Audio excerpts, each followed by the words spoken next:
Today is Saturday, April 3rd. We're talking about medical debt in America. How big is the problem and what's the impact on families? But before we dig into that, we'll start with a story you may have first heard on one of our Feel Good Friday segments.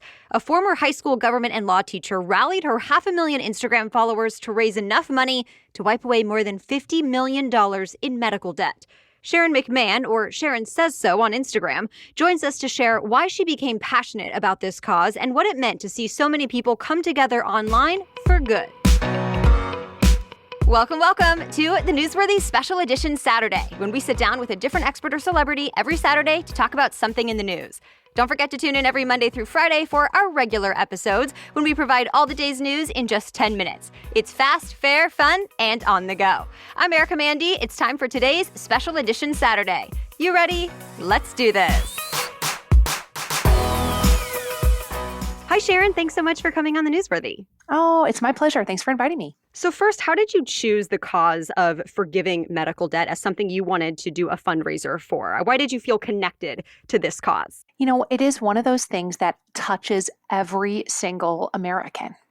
We all know somebody who has had a GoFundMe, or they've had some kind of tragic accident, or illness has befallen somebody. It is one of those things that we can all universally connect on. Everyone has experienced a friend or a loved one who has had medical issues and through no fault of their own has incurred a tremendous amount of debt or hardship through that unfortunate circumstance. Did the impact of COVID-19 influence this decision at all? For sure. Even if we remove COVID from the equation of people who have been sick, so many people have lost jobs. And in America, our health insurance tends to be tied to our employment. And so if you are no longer employed, that can make it more difficult to get adequate health coverage. It can make it difficult to get coverage if you have a pre-existing condition. So I think the issue of this pandemic has really highlighted how challenging this issue is for a huge variety of people. And so for people that don't know, the nonprofit you raised money for, RIP Medical Debt, can buy debt at discounted rates, which then allows them to turn a $1 donation into forgiving $100 in medical debt. I know you had a lot of questions about this during your fundraising campaign. So how do you like to explain that process and how this is possible?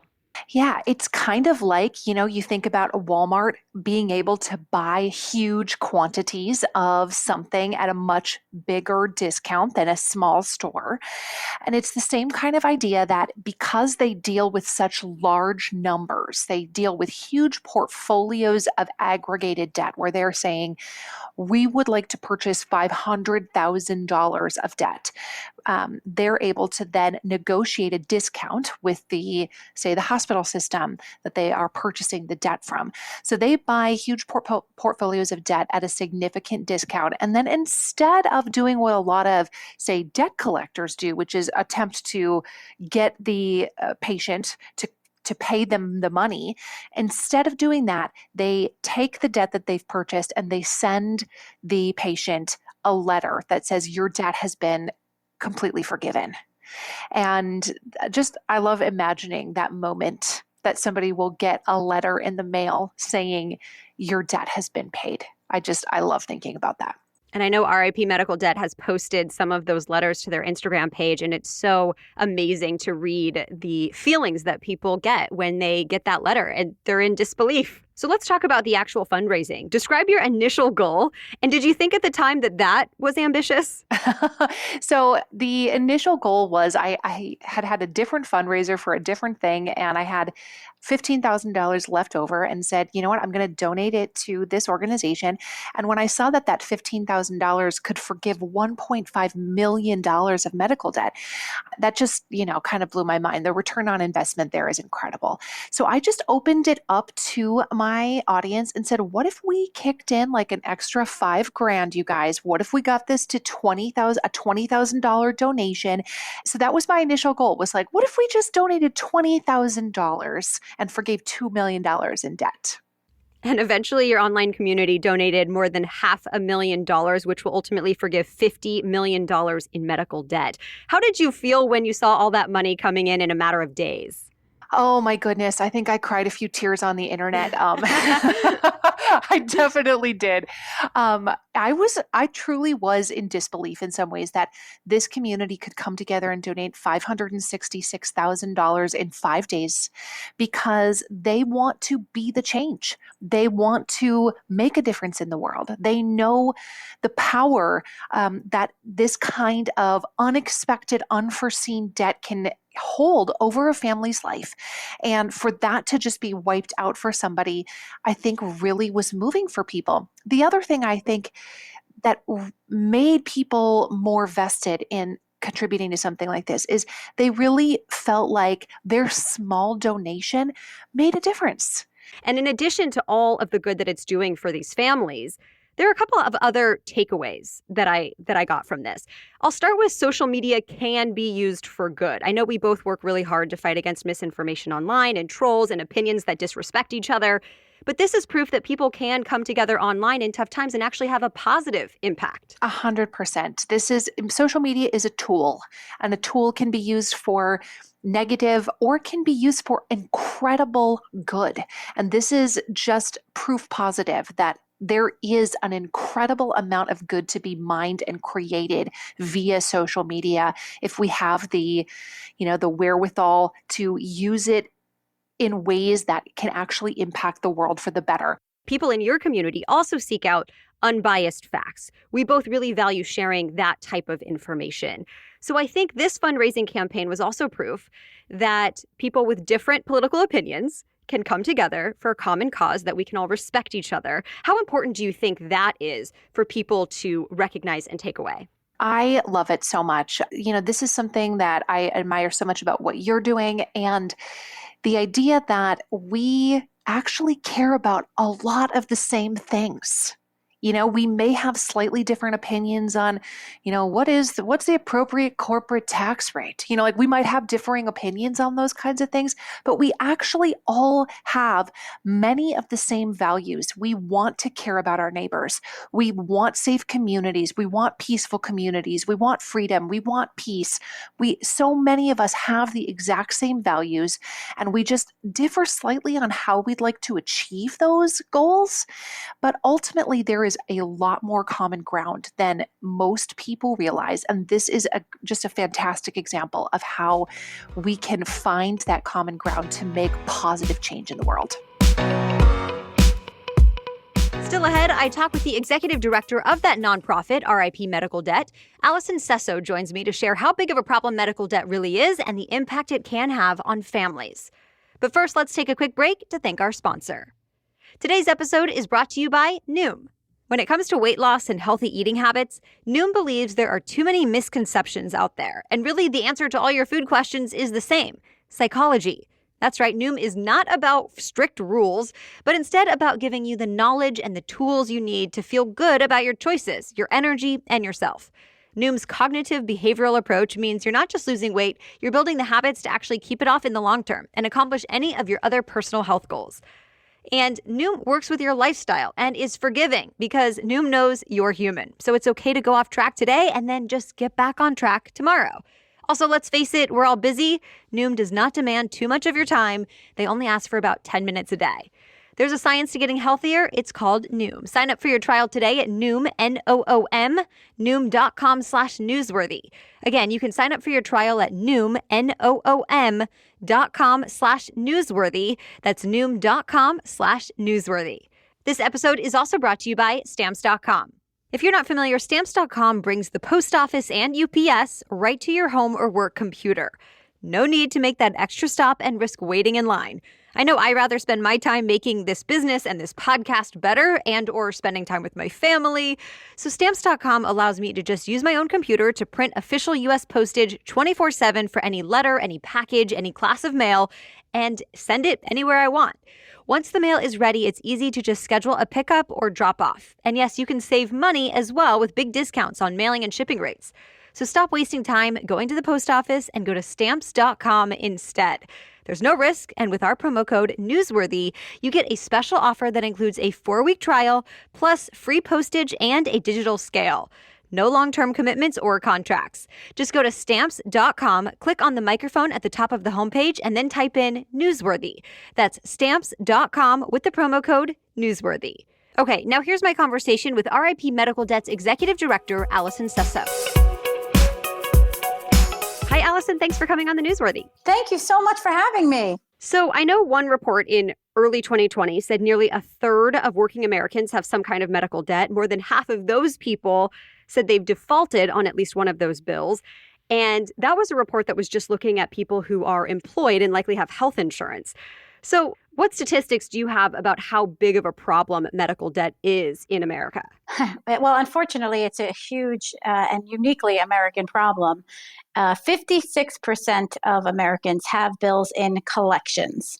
That is a huge amount, and 2/3 owe up to $5,000 in medical expenses.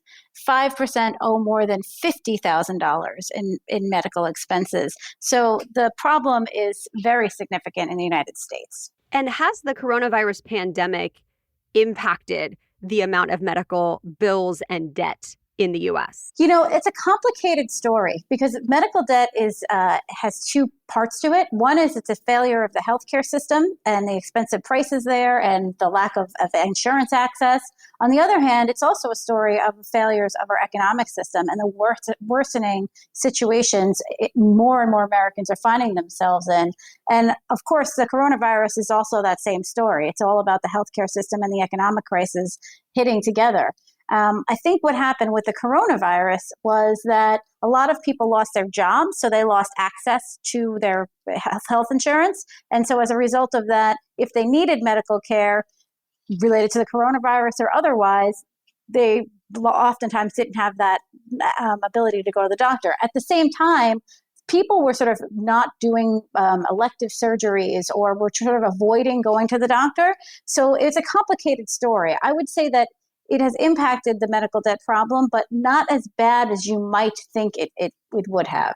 Right. People were nervous to go get their checkups because of the pandemic happening. That makes sense. Exactly. But I think in the long term, we will see a worsening situation. So what does it typically look like when someone has a lot of medical debt that they are not able to pay? How does it impact their lives, their credit? They start getting calls from collection agencies. Do they stop going to the doctor? What happens? What's the impact? It's all of the above. Unfortunately, you know, one of the things that I think is really overlooked oftentimes is the mental impact that it has on people. I mean, people don't want to be in debt in general, and they feel like it's a personal failing and not recognizing that it's a system problem and that it's very widespread and pervasive. And so that's one of the ways that I think really I like to highlight is the mental impact that it has on people. People feeling down and depressed and upset. You mentioned it also. People don't go to the doctor when they have medical debt because they don't want to get into more medical debt. And then, you know, financially, sometimes they put things off. You know, oftentimes it affects their credit and they can't get a house, they can't buy a car, they can't get a work, they can't do a lot of different things like that. So that's really, I think, some of the major impacts when an individual has medical debt. So explain for our audience how RIP Medical Debt is able to wipe away debt for the people that they help and really turn a $1 donation to your organization into $100 of forgiven medical debt. How does that work? Well, we're taking two parts of American society and pushing them together. And I think things that, on the one hand, we're capitalistic, but then we're also a very philanthropically natured set of people, right? And so we're able to raise donations from the generous people across the country. And then we take those dollars and we bring them to the capitalistic market of debt buying. And we buy the medical debt. And then instead of going after the money, like some collection agencies might do after they buy bulk debt, you just forgive it. Absolutely. Exactly. I like to say that we abolish it, that we don't forgive it. The reason why I make that distinction is because forgiving makes it seem like the person did something wrong, and they didn't, in my mind. So I like to say that we abolish the debt.